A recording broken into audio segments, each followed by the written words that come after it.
Since I'm one of the few English-speaking Gunpla builders slash painters on YouTube that actually goes out of their way to paint, I've somehow become the de facto dude when it comes to cool paint jobs and tools. Really weird. Didn't ask for that, but it is what it is. So, point being, I've heard all your cries on social media from YouTube to Twitter to Instagram, and I will do a tutorial video on how to paint this camouflage. I honest to God didn't expect people to be that stoked for it. Hell, I didn't expect it to look good. In fact, it didn't come out the way I wanted. But hey, whatever. New Type HQ is going to sponsor me doing it. Don't know yet what the kit's going to be. It might be another grunt suit, because that would make sense. Something like a Jagan or a Jesta. It was about a month ago when I was exposed to Turbo Dork paints. I was trolling on Instagram, I believe, looking for paint stuff. I know, weird, right? Most people are on Instagram looking for booty pics, and I'm out here looking for paint information. I'm a cool dude. Point being, I decided to check out their ColorShift acrylics. These are water-based paint. And as you can tell from these photos here, they look legit. Weirdly enough, I usually stick to lacquers, but lacquers don't cover all the spectrums of painting. And I need to be able to take something from every medium of paint. Sort of like fighting. You don't limit yourself to one thing. That's what Bruce Lee says. Use only what works, disregard everything else. First off, I'm starting off with the color I like the most. I believe it's radium. This is a beautiful, beautiful color. Oh, by the way, you need black bases for all of these paints I'm messing with. So I would suggest, though many people would say not to do this, Alcalad has a black base that you could spray directly on plastic that is glossy as all get up and go. The trade-off is you have to let it cure for at least 8 hours. Sometimes I leave them out for days. That's because most people say the Alcalad black base is a 50-50 shot it'll cure correctly. So far, I've been part of the 50% where the black base hasn't screwed me. And I like it better than anything else I've used, including Gaia Notes Ultra Black. This just achieves a black that I can't get anywhere else. Back to the painting. These water-based paints aren't bad. I like them a lot, actually. And I've really warmed up to acrylics in the past couple months. But there are some caveats. Like most acrylics that say you can just squeeze it out of the bottle into your airbrush, this isn't exactly true for some cases. The acrylics I find that are like milk color, you have to thin those out. Now you can thin them out with water. Sorry, I'm going to use airbrush thinner by Vallejo Paints. Because water-based, acrylic, Vallejo, whatever, you can use water yourself. And I just went to town on it. Still, I was having issues. I literally had to take the stuff out of the airbrush and completely flush it for this color. By the way, the color that was giving me all that hell, I'm pretty sure it was bluish gray. This isn't really a major issue or a deal breaker.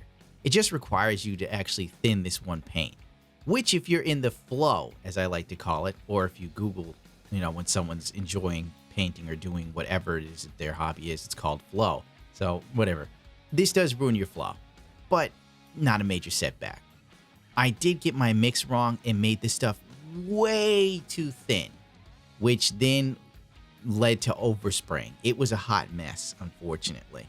But God, that color is gorgeous. Look at it. I mean, seriously, look at this.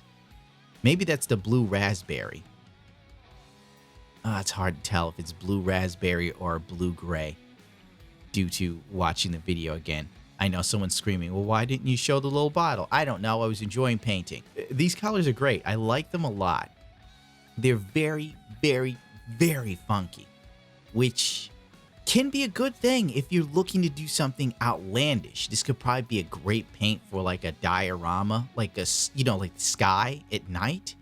Look at it. It's very universal with all the flaking and metallic paints. Unfortunately, I didn't take the time to film the other paints I was spraying. Maybe I forgot. Who knows? Sometimes I think the thing's recording and it's not. So here's the bluish gray. It's still kind of wet.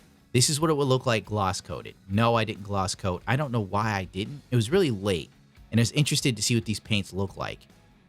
Considering I had these spoons set up for another test I was going to run, mixing some Alcalad chrome with some gold pigment to try and create my own mirror chrome gold, but it went incredibly wrong. So I'm going to have to try something different that people do in the C3PO community. I'll get back to you on that. Here is the radium gold, I believe.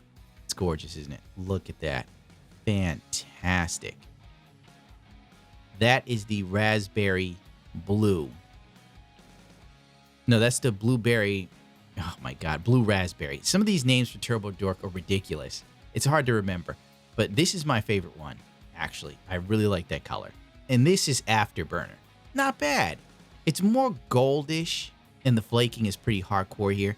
Now, I was told I should have thinned out some of these paints some more to have the flakes look better to scale. So I'll have to test this again later on when I'm not half asleep, just, you know, painting for the hell of it before bed.